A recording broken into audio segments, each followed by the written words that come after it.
What's up, guys? It's Lo here from Nino and Lo, and today we're talking perennials.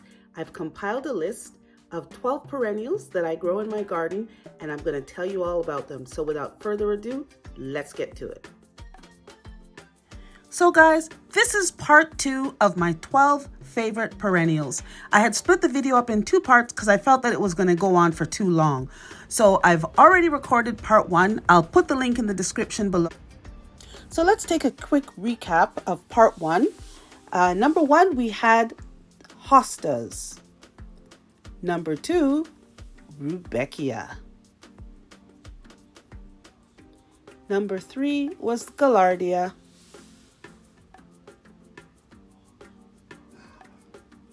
Number 4 was monarda. Number 5, bleeding heart. And number 6 was the Japanese painted fern.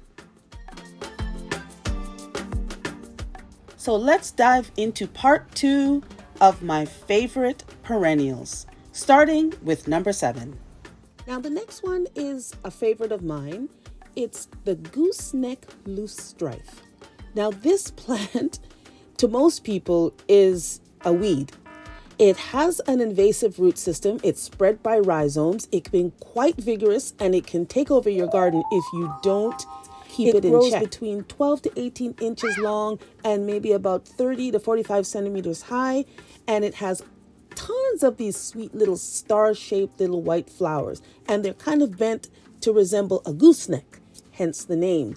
Now they'll bloom from about mid to late summer, and in the fall they give you beautiful interest because the leaves turn to gold. Now next we have the phlox.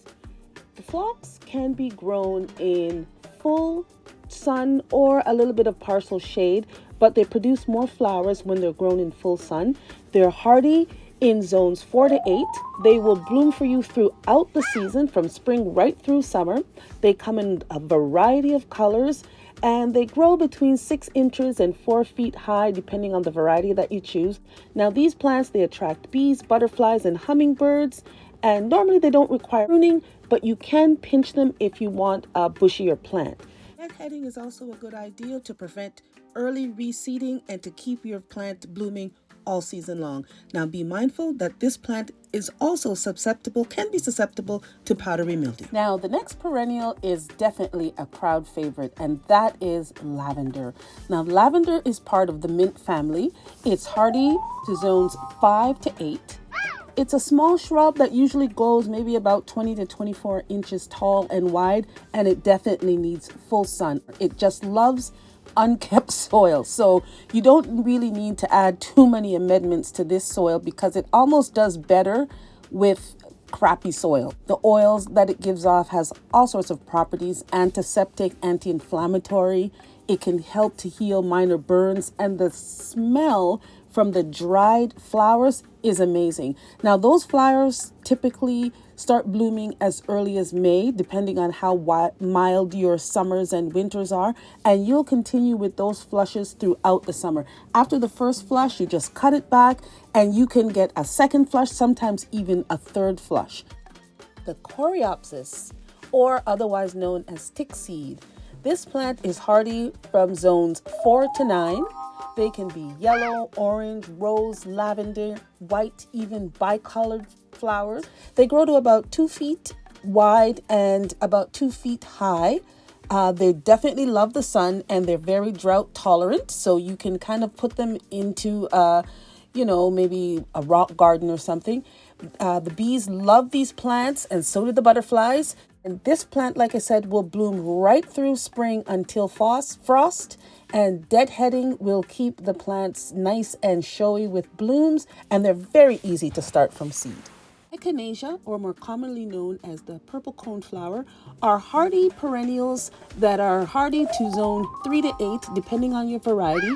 They typically grow about 2 to 4 feet tall. Now, because these echinacea have deep tap roots, you need to basically plant them where you want them to stay, because they really don't like to be moved once they're established because of these deep tap roots. Now, deadheading, of course, will encourage blooming until frost. They come typically in a pinkish purple. That's basically the standard, but they're also available in a variety of colors from white, yellow, pale peach. There's even an orange and pink, I believe. Echinacea are very easy to grow from seed, but you will need a cold stratification period in order for the plants to germinate. Now, many herbalists give great properties to Echinacea. They shorten the duration of a common cold and flu. They reduce symptoms such as sore throat and pharyngitis, and they help your immune system to fight off infections. Last but certainly not least is the Shasta Daisy. Now this is the classic daisy with the white petals, yellow disc, hardy to zones 5 to 8, and these love full sun. They reach to a maximum height of about 3 to 4 feet with an equal spread. Their bloom time starts from early spring all the way through late fall, and deadheading will promote more blooms throughout the season. Now, these plants will only last for a few years, but they will definitely reseed themselves prolifically. So you have to be careful because you'll see them popping up all over your garden within a year or two. Butterflies love these plants. So let's recap from 7 to 12. Number 7 was the Gooseneck Loosestrife. Number 8 was Phlox. Number 9 was Lavender. Number 10, Coreopsis. And number 11 was Echinacea. And last but not least, number 12 was the Shasta Daisy. So that's my list of 12. Now, by all means, this is not my only list of perennials that I enjoy. And I am going to expand my garden of perennials and try to grow some more from seed this season. And hopefully I can get some more varieties in the garden, as well as maybe expand on the varieties that I already have.